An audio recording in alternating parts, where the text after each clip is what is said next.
आज हमारे देश में किसानों के साथ क्या हो रहा है।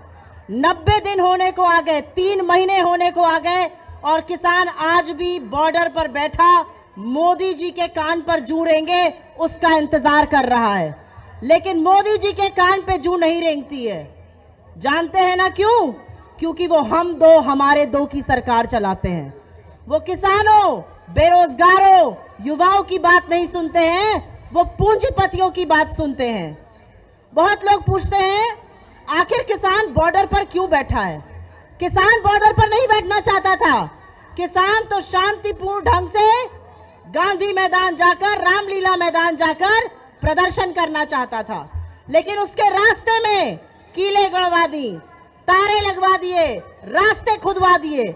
आजाद हिंदुस्तान में पहली बार निर्वाचित सरकार ने खुद राष्ट्रीय राजमार्ग, नेशनल हाईवे खुदवाए, वहां कीले गड़वाई अपने ही किसानों के खिलाफ कि वो दिल्ली अंतर ना कर सके। दिल्ली किसी के बाप का है? दिल्ली किसानों का है और किसान वहां फतेह करके रहेंगे। और जब किसान अपनी आवाज सुनाना चाहता है तो ये सरकार, इसके नुमाइंदे, इसके बेहुदा प्रवक्ता उनको पाक और चीन का एजेंट कहते हैं, उनको खालिस्तानी कहते हैं, उनको आतंकवादी कहते हैं, उनको माओवादी कहते हैं। वो ये भूल जाते हैं कि जो किसान है वो इतना हौसला रखता है कि वो धरती का कलेजा फाड़कर फसल उगाता है।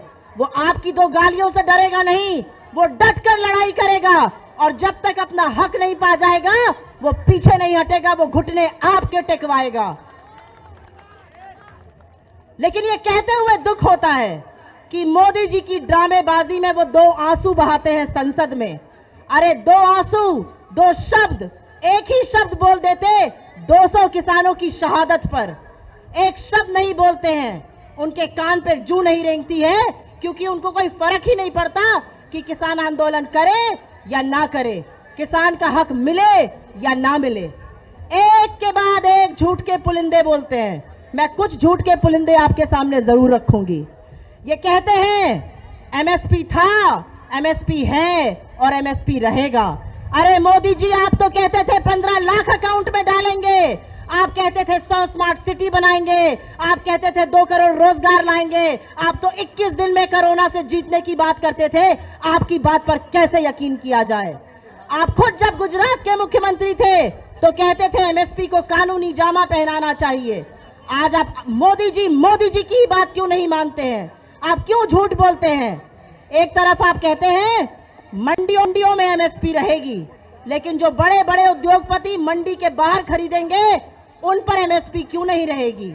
आप ऐसा कौन सा वादा कराए हैं उनसे जो आप किसानों को दुख, किसानों का सम्मान, किसानों का तिरस्कार करने पर तुले हैं, लेकिन वादा नहीं तोड़ रहे हैं। आप कहते हैं मंडियां रहेंगी। मंडियां कैसे रहेंगी ये मुझे? मंडियों पर टैक्स लगेगा, मंडियों के बाहर टैक्स नहीं लगेगा। आप सब तो जागरूक लोग हैं। 2 गाड़ियां चल रही हैं सड़क पर, एक पर टैक्स लगेगा, एक पर नहीं लगेगा।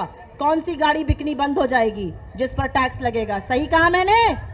वैसे ही मंडियां बंद हो जाएंगी और जब मंडी बंद होगी तो पूंजीपति जिस मूल्य पे चाहेगा आपसे खरीदेगा।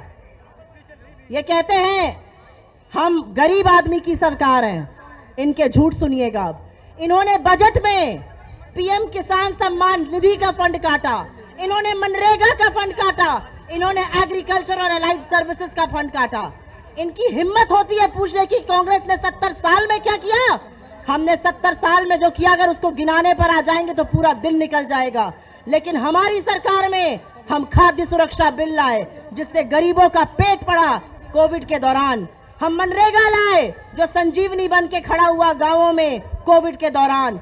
आप तो कहते थे मनरेगा हमारी विफलताओं का परिणाम है। क्या हुआ मोदी जी? आपको क्यों मनरेगा में पैसा डालना पड़ा कोविड के दौरान?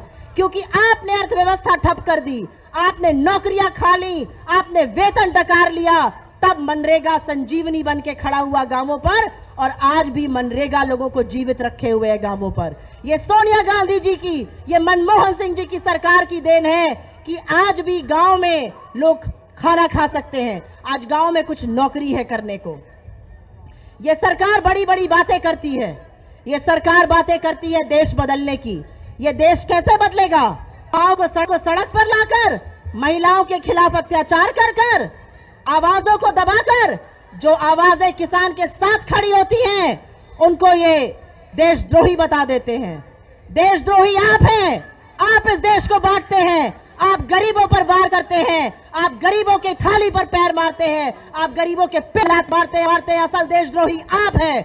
हम देशभक्त हैं क्योंकि हम गरीबों की बात करते हैं, हम आम जनता की बात करते हैं, हम युवाओं की बात करते हैं, हम किसानों के हक की बात करते हैं। और मुझे फक्र है कि हम कांग्रेस पार्टी में हैं, वो पार्टी जिसने आजादी से आज तक आपकी लड़ाई लड़ी, जिसने आजादी में कुर्बानियां दी। इस परिवार में शहादतें हुई, चाहे इंदिरा जी हो, चाहे राजीव जी हो, और शहादत होने के बावजूद ये पीछे नहीं उठे और आज भी आपके हक की बात करते हैं। लेकिन ये वो लोग नहीं समझेंगे जो ब्रिटिश हुकूमत में माफीनामे लिखते थे और मुखबिरी करते थे। ये हमें झंडे का अपमान बताएंगे। इन लोगों ने 52 साल तिरंगा आरएसएस पे फहराने नहीं दिया। ये हमें देशद्रोह और देशभक्ति में अंतर बताएंगे।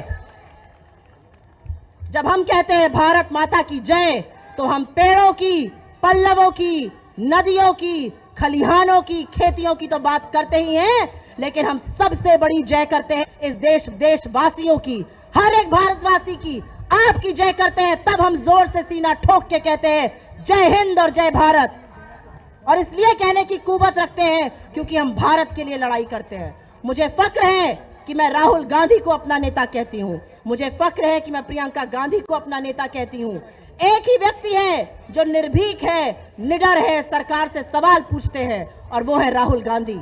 वो चिंता नहीं करते कि ये सरकार उनका मजाक बनाएंगी, वो चिंता नहीं करते कि उनके साथ क्या होगा। और वैसे ही प्रियंका गांधी चिंता नहीं करती कि आप उनके खिलाफ क्या बोलेंगे, आप उनके खिलाफ कितनी अपनी यंत्रणाएं करेंगे, किन किन एजेंसीज का इस्तेमाल करेंगे। वो सवाल पूछती हैं, आपके हक की बात करती हैं, और हम तब तक करते रहेंगे जब तक आपको अपना हक मिल नहीं जाता।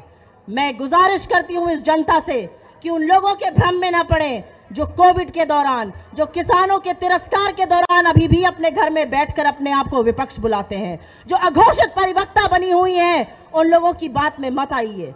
कांग्रेस ने आपका हमेशा साथ दिया है और हमेशा साथ देगी। ये वादा है हमारा और हम वादा जरूर पूरा करेंगे। यहाँ आई हुई जनता, आपके बीच से जो हमें प्यार मिलता है, मुझे सिर्फ 2 ही शब्द कह के अपनी बात खत्म करनी है। ए खाक नशीनों उठ बैठो, वो वक्त करीब आ पहुंचा है, जब ताज उछाले जाएंगे, जब तख्त उछाले जाएंगे, जब राज करे के खुदा, जो मैं भी हूं और तुम भी हो। जय हिंद, जय भारत।